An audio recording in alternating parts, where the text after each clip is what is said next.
In November 2019, the first cases of the COVID-19 virus were identified in the city of Wuhan, China. Within 4 months, it had reached around the world, infecting to some degree every nation on Earth, bringing the world, the economy, and life itself to a grinding halt. The resulting new environment the world found itself in began to cause significant difficulty, both emotionally and physically. Aside from the uptick in loneliness and its related side effects, physically the public was to remain as socially distanced as possible. This resulted in governments the world over redefining the ability to work from isolated locations at home, causing the movement of large amounts of people from overcrowded city centres back to their hometowns, possibly changing the nature of the office and the state of our city centres forever. The idea of social distancing forced everything from small shops to multinational corporations to recreate the spaces that we inhabit, mainly by dividing communal spaces with both soft methods such as suggestive stickers and guiding arrows to harder, more stern barriers such as walling and plastic screening.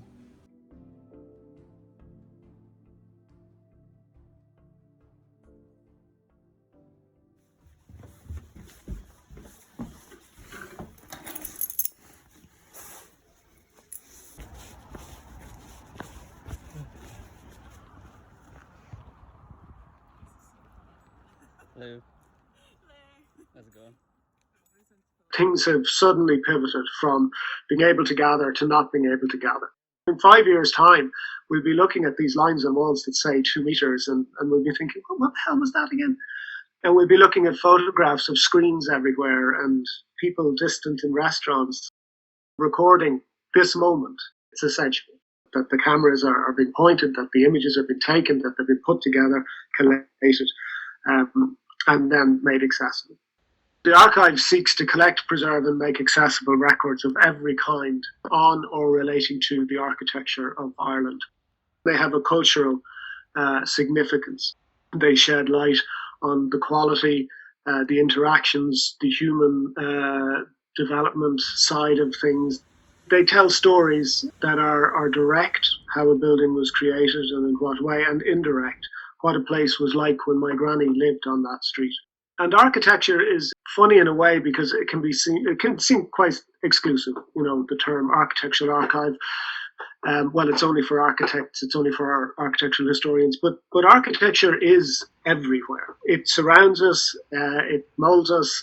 If Churchill is right, it has shaped every one of us. It is for everybody, and we stress this as often as we possibly can. Maybe it's not a transient moment. God forbid. It could be the start of something, in which case we're going to have to document it through and say, well, this was the first iteration, the first attempt. It didn't work for these reasons. So now we can look at something else and then something else and then something else. Points of reference that people can go, right, what did we do last time? Does anyone know? Yes, we do. Here it is.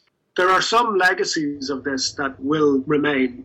The use of Zoom will remain. That's not necessarily an architectural change, but it could become an architectural change in terms of how meeting rooms are set up and, you know, what equipment is needed and what space is required. For archives of COVID is that, you know, we need to be far more online. If you haven't digitized anything and you're locked down and nobody can come into your reading room, then you very quickly will find yourself irrelevant. You can't anticipate use, you know.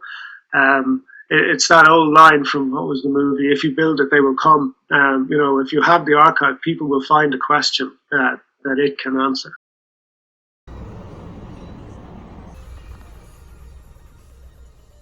We are living through what will surely be an interesting segment of future history books, and the events that we see around us today will truly affect our understanding of public and social space for years to come. The future nature of human interaction is only now, a year into several lockdowns, beginning to heal. It is hoped that the existence of such a document as this will help future generations for when, not if, the next pandemic grips us, accessible to all in Ireland, north and south or abroad, who are concerned with how to protect themselves and prepare themselves and their space.